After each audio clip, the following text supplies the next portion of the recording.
Жауынгерлер, ережені білеміз, ережені бұзбаймыз. Мұқият тыңдаймыз. Бойцы правила знаем. Не нарушаем. Внимательно слушаем меня. Хоть команды стоп, все действия прекращаем. Покажите красивый, достойный, самый главный, честный бой. Удачи!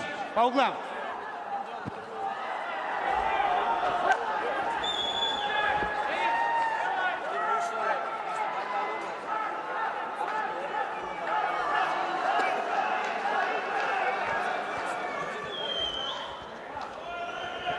Sarı kарточкамен шығады.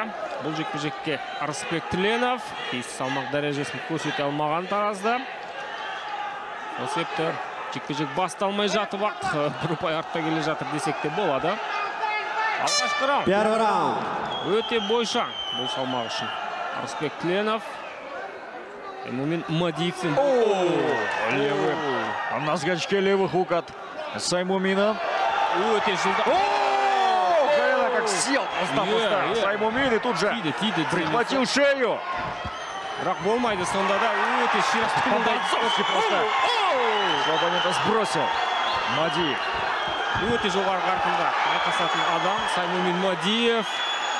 Көрейік. Болмады бұл тұста. Поторопился. Все еще потрясен после удара, пропущенного по всем Саймумин. Бірақ дайын Арысбек Тіленов тұқылмаған. Біз ар башқабыз, бирок бізді біріктіріп тұрған үй білеміз. Үй білі бұл жүректерді біріктіріп тұрған ең ішенімді түйін. О мобилдік операторының үй білі премиум тарифы. Бұл болғаны 1990 сомға чексіз байланыш менен 3 сим-карта, секундасына 500 мегабитке чейінгі жылдамдықтағы үйдегі интернет жана телевидение. Бүтінді үй біліңіздің мобилдік байланышы менен үйдегі интернетті бір айда бір еле жолы төлеңіз. Үй білі ардайым бірінші орында. Әрі қарай жалғастыруға дайын. Да, все-таки размах рук, размах ног, скажем так. Сейчас преграда на пути у Саймумина для его легендарного прохода в ноги. Бұған дайындалып шыққан сияқты Тіленов. Тіземен бір көрсетіп қойды бұны, міне тағы да. Еще раз, но... Тізені алға шығарады бірден. Қарсылас аяққа ұмтылса қазір, енді Мадиев әрине ойланып қимылдайтын болады. Аяққа өткен кезде әсіресе. Жұлқынса бірден дайын тұр, аяқты алға шығаруға. Тіленов. Өт аяққа, бірақ дайын тағылы. Сонда да шабуылдарды жалғастырып отыр. Мадиев. Жаман емес. Дергезде иық. Тіленовты не ойлағаны бар? Әзірше нақты бір жоспар бар ма жоққа түсіну қиын. Отлично, Арысбек здесь отработал. Амаша қашықтықта, міне бірақ өзінің бойызындығын қолдана алмай жүр әзірше. Тіленов тағы да өтті аяққа.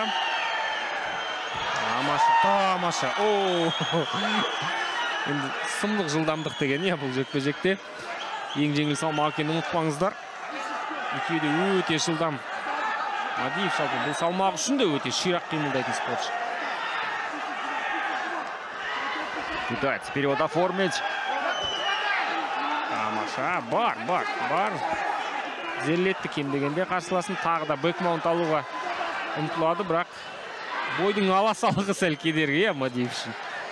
Да, это не Саймумин низкого роста. Арысбек высокий для этой весовой категории. 173 сантиметр деп көрсетілген ресми. С плечом отработал, но еще и стоит отметить, что Тіленов не уложился в лимиты этой весовой категории, поэтому мы даже не знаем, сколько он не сделал, сколько сейчас весит.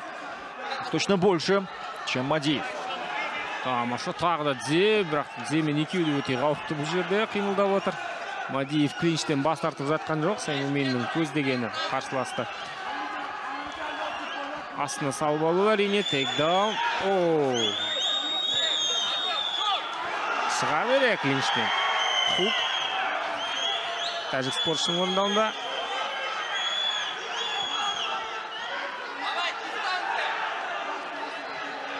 Меньше 2 минут до окончания первого раунда.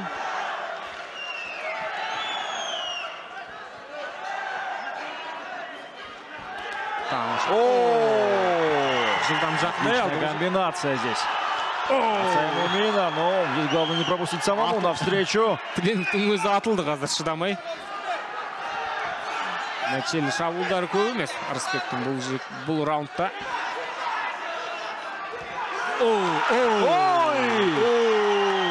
Два боковых удара. Саймуминнің орындауында. Тамаша. Тлен догоняет. Бірақ тейкдаун құрынуы мүмкін. Таптауыр қорғанып шықты. Екінші раунд қыза түседі. Бірінші раундта көп күш салды. Қайсының функционалдық дайырлығы жақсы. Содан аңғаратын боламыз. Тамаша. Қашықтықтан жұдырықтасу керек, әрине.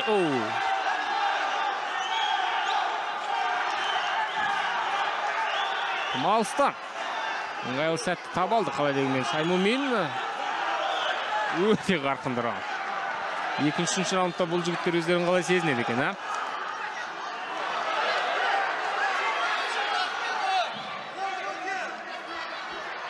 Концовка первого раунда.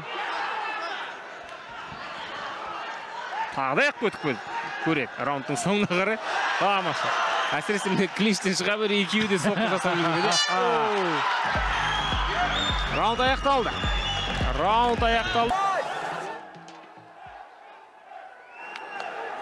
Ырысбек, давай! Ырысбек! Экшнге толы бірінші раундтан кейін үмітіміз зор. Екінші раундтан да. Ну, не знаю, здесь как это комментировать даже. Протянул руку, но затем нежданул справа. Саймумин. Бұл жерден таза бір өзара қарым-қатынас қараңыздар. Алыстан тағы да. Тамаша. Өте жылдың. Тоқтамайды. Что можно, все выбросил. Мадиев. Попытка тейкдауна. Кетті ашық ұрыс. Сәлесенгіретті. Готовит колено Тленов. Соңғы кездері ең үздік жекпе-жектердің бірі шығар. Дәл қазір біз тамашалап отырған. Қарқын деген сұмдық. Тамаша. Тағы да ашық ұрыс. Соңына дейін. Соңғы демі алғанша дейін Саймумин Мадиев айқасуға дайын. Тленовті енді бұндай мәнерде жұдырықтасуға мәжбүрлеп жүр десек те болатын шығар. Енді қанша уақыт бойы бұлай жүре алады бұндай қарқынды ұстап Саймумин Мадиев. Міне, сұрақ мұнда.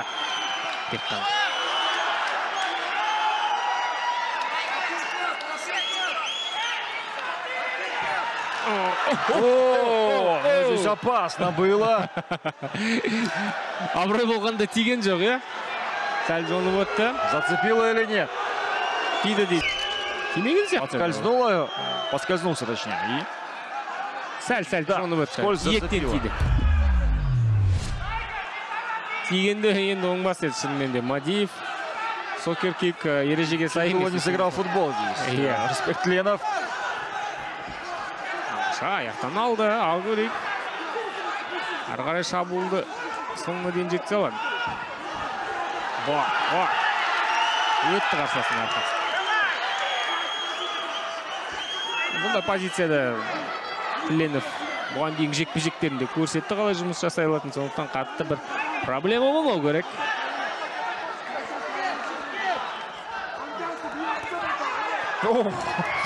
Міне қол ұзындығы қаншалықты маңызды рөл атқарады. Жай ғана интерес алып болды. Прыжкенов в защиту здесь в блок. Бояласа аяқ қысқа бола тұра.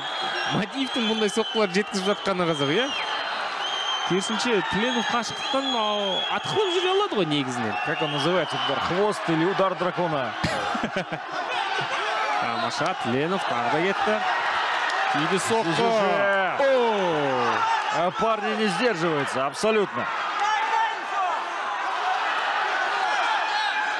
Как раз таки размах рук дает о себе знать. Два точных джеба и снова попытка перевода. Тағы да қарсыласының арқасына өтіп кетуге дайын тұр. От метро Люблино. Тамаша. Сатпады сонда да.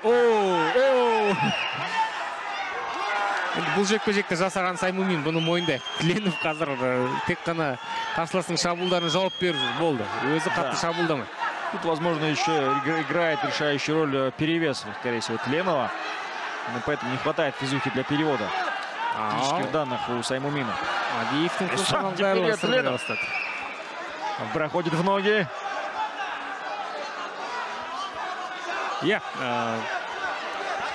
Сары карточка бар. Қазір қалай өтіп кетті. Құдды бір еркін күрестен белдесіп отырған сияқты. Тленов. В боковом контроле. Тленов. Қазір жақсы позицияға ие. Уақыт жеткілікті. Қазір нығайту керек позиция. Шаршады Саймумин. Міне осы жерде біраз шаруатындыруға болады. Тленов шығармайды әрине. Не соққы жасау, не әдіс жасау. Тем временем минута остается. Тағы да. Арын бар. Мадиевтің көздеп отырғаны. Бұл әдісті өте жақсы жасай алатын бұған дейінгі жекпе-жектерінде көрдік. Бэкмаунт оформляет. Ай-яй-яй-яй. Опасная позиция для Мадиева. 40 секунд остается. И в маунте оказывается. Тлена продолжает атаковать. Тоқтауға болмайды. Мадиев әрине қазір өте қиын жағдайға фисты пошли. Сонда да болмайды, қараңыздар. Тамаша. Қорған алды. Да, не застаивается в одной позиции. Жоқ қалай дегенмен әлі де. Саймумин. Шабуыл жалғастырады. Секунды и раунд завершен. Наверное, Нежданул. Рысбек. Мадиевтің шаршағанын өзі де сезді. Қазір тек қана күреспен алу керек. Осыны күткенде болу керек. Тленов. Ау бастағы жоспары осы болды. Енді аңғарып отырмыз оны. Енді шығармайды әрине қарсыласын астынан. Партерде қысым көрсете алатын адам. Аяққа ортөсін жасамақшы болды бұл тұста, бірақ есесіне қарсыласын керісінше гардтан шығарып алды.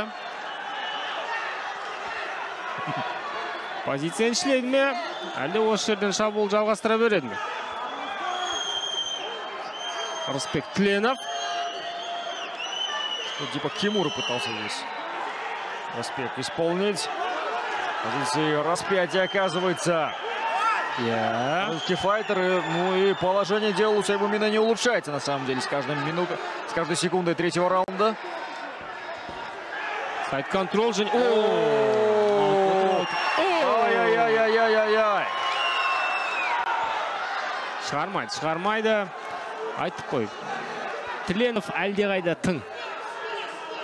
Мадиевке қарағанда. Саймумин әсіресе бірінші раундта қаншама күшті алған көріңіздер. Ауыр соққылар. Міне осындай кездерде бірден аңғарасың. Неге салмақ жасау керек, неге салмақ жасамау керек деген сияқты. Бэкмаунт алуға жақын толықтай. Саймумин, Тленов. И в маунте. Ну, Пистолик лишь обороняется. Саймумин не атакует снизу. Ой-ой-ой-ой-ой-ой! Тамаша. Короткие локти. Неприятные и болезненные. Қазір бэкмаунт береді. Мойынға өтті ме қол толықтай? Соған келе жатқан сияқты, мойынды алды. Екінші қолды желкеге тіреп үлгерген жоқ. Прячет шею. Саймумин. Но видно, что на фоне усталости уже не может так активно обороняться. Полноценный бэкмаунт. Тағы да мойынға салып көреді бұл жерде, бірақ екінші қол желкеге салынады ма? Әлде басқа жол таңдайды ма? Тленов қындыру негізінен келеді, әдіс өзі келеді. Қазір асығудың қажеті жоқ. Да, времени недостаточно, еще половина раунда позади. Жоқ, отказался затеи. Решил в втором раунде поработать. Қаншама соққы шынтақпен жауапсыз референі қазір тоқтатуы мүмкін. Тоқтатуға жақын. Тағы да бэкмаунт. Просто приходится спрятать свое лицо в другой позиции. Ай-яй-яй-яй-яй, 2 минуты остается. Дауренбек Джакаев. И вмешивается. Рысбек Тленов поддерживает, по всей видимости, самую большую свою победу Спасибо бойцам за это яркое шоу. На 3-й минуте, 4-й секунде 3-го раунда техническим нокаутом победу одержал Респект Тиль!